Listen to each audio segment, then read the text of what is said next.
Hai, welcome back to my channel Cari Kuliah TV, tempat di mana lo bisa menemukan informasi-informasi penting seputar pekerjaan, perkuliahan, dan startup.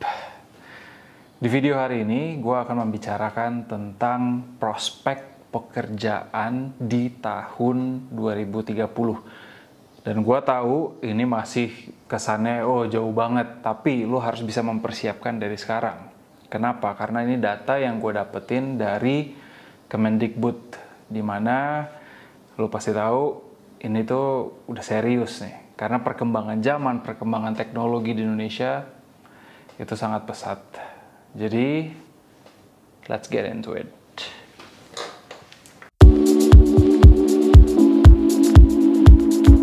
Oke, sebelum kita mulai, gue harus kasih tahu lo sesuatu. Ini penting banget. Karena Cari Kuliah sedang mengadakan kontes yang akan kita jalankan sampai bulan Maret. Ini udah bulan Januari, sebentar lagi nih. Dan hadiahnya itu pasti lu nggak akan menyesal deh. Nah, kontesnya apa? Itu akan gue bahas di akhir video ini, jadi nontonnya sampai akhir. Let's get started. Oke, seperti yang lu semua juga udah tahu, di Indonesia dan di dunia ini, mainly di Indonesia sih, karena gue hari ini akan ngomongin tentang Indonesia, pekerjaan-pekerjaan di Indonesia. Kita itu sedang mengalami perubahan dalam sosial kita, pekerjaan, dan seluruh aspek di kehidupan kita. Kenapa gue bilang kita berubah? Pertama, hal yang paling utama yang menyebabkan perubahan ini adalah teknologi. Setiap perubahan itu pasti ada plus minusnya. Nah, gue nggak bakal bicarakan tentang minusnya, gue akan membicarakan tentang plusnya. Oke, perubahan teknologi itu membuat, pertama, kehidupan kita lebih gampang. Kita untuk bersosialisasi lebih mudah. Udah ada WhatsApp, Instagram, whatever, you name it. Untuk pekerjaan pun lebih mudah. Sekarang gini, sebelum pandemi kita harus jauh-jauh. Misalnya lo yang tinggal di Bogor atau di Bandung, lo harus commute ke Jakarta misalnya. Tapi sekarang dengan adanya pandemi, kita memang harus mencari peluang terus dan menerus. Udah ada Zoom, udah ada Google Meet. Jadi kita nggak perlu lagi ke kantor, kita hanya perlu ngobrol dengan colleague kita atau meeting melalui online. Memang itu ada enak ada enggaknya. Gua pribadi nggak suka sebenarnya. Cuma what can we do? Keadaannya begini. Kita harus selalu stay safe juga. Jadi ya mau nggak mau. Nah sekarang karena perkembangan teknologi ini di pekerjaan-pekerjaan pun berubah habitnya. Nah seperti contoh salah satu hotel. Kita udah nggak ada lagi yang tinggal di hotel. Orang dari luar negeri ke sini udah nggak bisa. Dari luar kota mau ke sini ke hotel ada tapi nggak banyak. Karena mereka meeting udah bisa dari online, udah nggak perlu lagi. Nah habit-habit seperti itulah yang sebenarnya merugikan industri-industri di Indonesia. Cuma di Indonesia kalau gue lihat karena pandemi ini kita lebih mengutamakan ekonomi kita. Gue tidak bilang kita tidak mengutamakan kesehatan, tetapi ekonomi inilah yang mendorong kesuksesan negara kita. Kalau misalnya ekonomi hancur, semuanya pasti akan hancur, semua industri, apapun itu pasti akan hancur.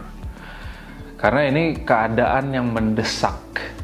Nah, sekarang upaya pemerintah untuk tahun sampai 2030-2045 itu seperti apa sih sebenarnya? Nah ini adalah roadmap salah satu yang nanti untuk beberapa video ke depan gue akan bahas.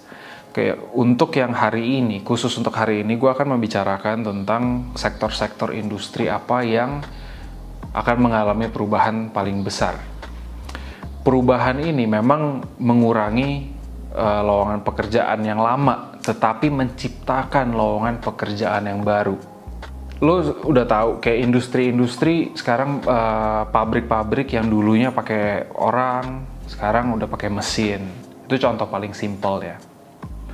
Nah, industri-industri ini, sektor-sektor ini didukung oleh teknologi. Jadi, lo harus selalu ingat, kalau misalnya lo mau berhasil ke depannya, sebenarnya paling penting lo ngambilnya di IT, di teknologi. Kenapa? Karena like I said, semuanya sekarang udah berbasis teknologi. Meeting udah pakai Zoom, perindustrian udah pakai mesin, pertambangan juga udah pakai mesin. Ntar lama-lama ya udah pakai robot kita. Nah, cuma di balik itu semua harus ada orang yang mengerti untuk mengoperasikan. Sekarang industri-industri apa aja sih yang mengalami perubahan-perubahan? Oke, yang pertama itu pertanian dan pertambangan. Pertanian memang semakin lama semakin berkurang. Kayak lu pernah, kalau baru-baru ini kalau lu pernah nonton, ada orang Indonesia buka pabrik tempe di China. Gue mikir kenapa nggak di Indonesia? Nah, itu karena teknologi kita masih belum memadai untuk bisa memproduksi segitu banyak dan segitu cepatnya. Nah, makanya dengan ini Indonesia juga mendorong teknologi 4G, 5G, perindustrian, mesin-mesin, peralatan, supaya kita bisa mendorong produksi kita juga untuk di pertanian dan pertambangan ini. Memang kurang lebih ada sekitar 3,5 juta pekerjaan yang akan tergantikan nantinya. Tetapi dari perubahan ini akan menghasilkan juga 1,8 juta pekerjaan baru yang basicnya teknologi. Nah, jadi lo harus siap-siap nih. Karena di teknologi ini ada banyak. Kayak gue pernah kasih tahu dan gue pernah interview juga orang di dunia IT ini. Ada yang namanya software engineer. Dia yang bikin website, dia bikin aplikasi, atau dia bikin software. Nah, ada juga yang data analyst. Memang data analyst ini lu nggak harus coding. Lu harus bisa membaca data, mengolah data itu sendiri. Tapi ini berbasis teknologi juga.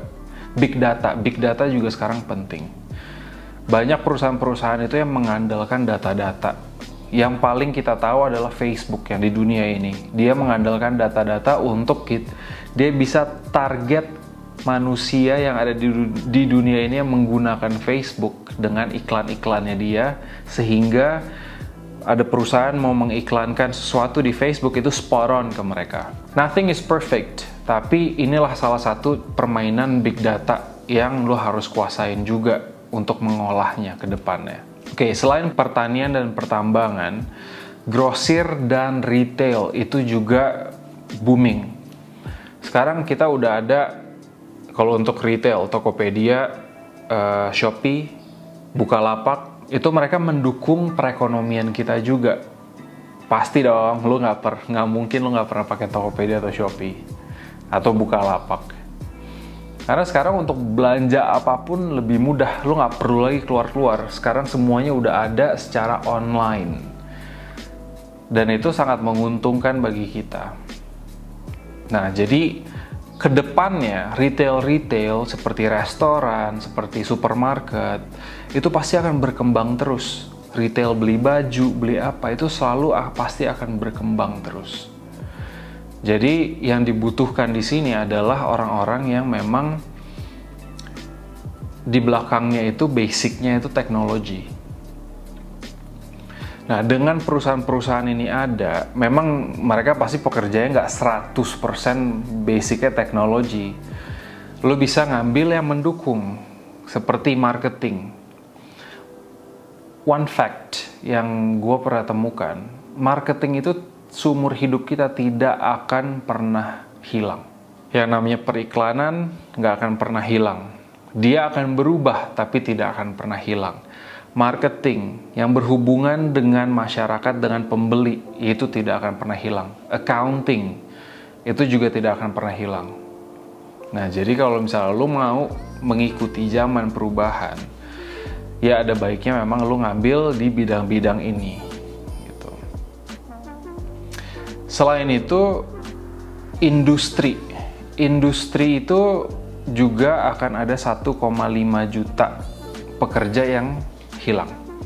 Tetapi ada 1,4 juta pekerjaan baru yang akan datang menggantikan pekerjaan-pekerjaan sebelumnya. Kita masih belum tahu 100% akan apa persisnya dari A sampai Z.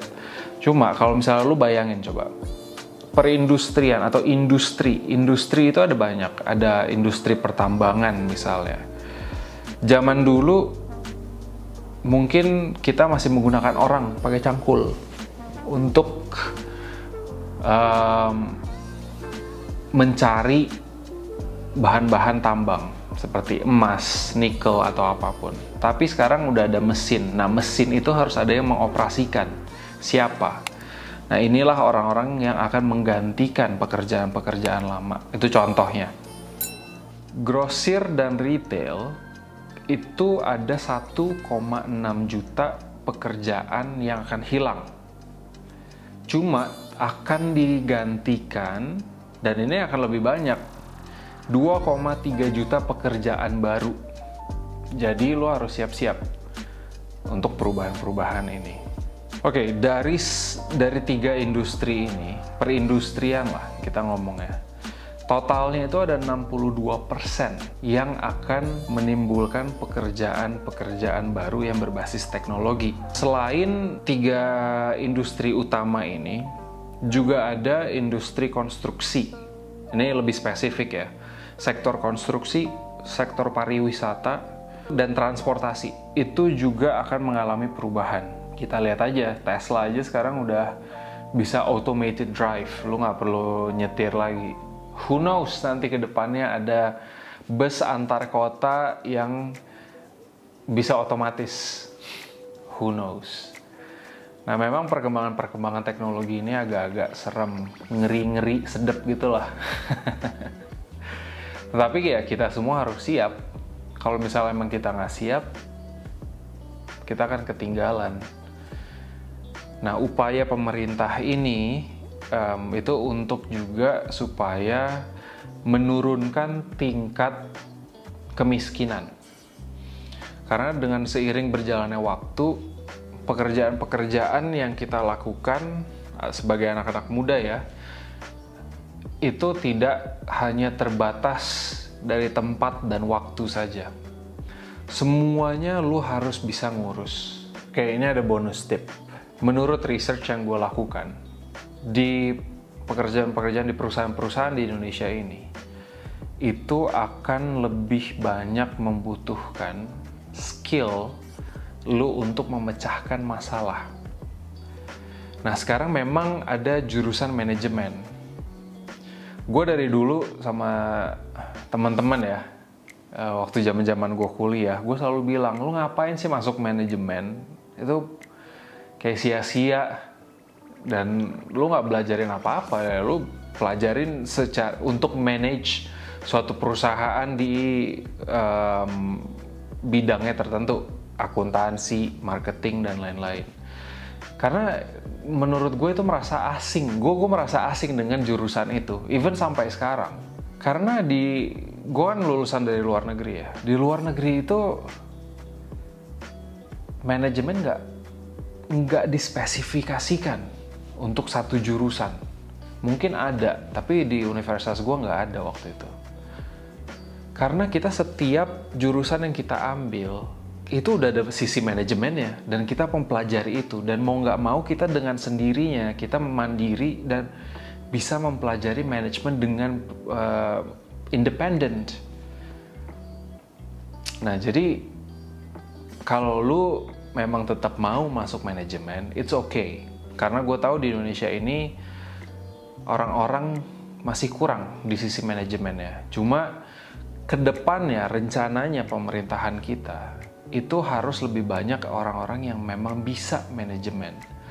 Tapi selain manajemen, mereka juga harus bisa hal yang lain, seperti teknologi, marketing, accounting, dan lain-lainnya. Seperti yang gue juga selalu tekankan, lu ngambil jurusan apapun, itu lu harus bisa mengasah skill lu yang lain. Nggak cuma satu doang, tapi harus sejalan. Karena kalau enggak ya namanya lu pindah jurusan. Oke, jadi video untuk hari ini sekian, udah selesai. Ini udah terakhir, ini udah akhir video nih. Dan gua akan membahas kontes yang kita lakukan. Jadi cari kuliah itu mengadakan kontes, dan syaratnya itu gampang banget. Yang pertama, kita harus bisa mendapatkan subscribers 1.500. Ingat, 1.500. Oke? Syarat kedua, itu lo jangan private account lo.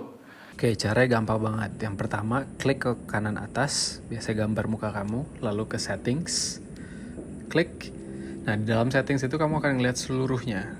Ke privacy. Nah, di privacy itu ada di bawah tulis keep all my subscriptions private. Itu kamu off kan. Karena pada akhir periode, which is di akhir Maret, itu gua akan mengundi nama-nama subscribers kita di Cari Kuliah TV ini, di YouTube ini. Nah, hadiahnya apa? Hadiahnya adalah iPhone 12 mini. Nah, jadi tunggu apa lagi? Ini gratis ya. Sampai pengiriman juga gua akan kasih secara gratis kalau lu menang undian. Jadi lu harus bisa share video ini ke teman-teman lu atau keluarga lu, karena lu nggak bakalan tahu siapa yang akan membutuhkan ini.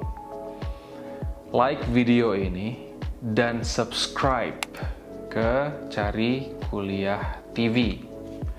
Do it now, click it now.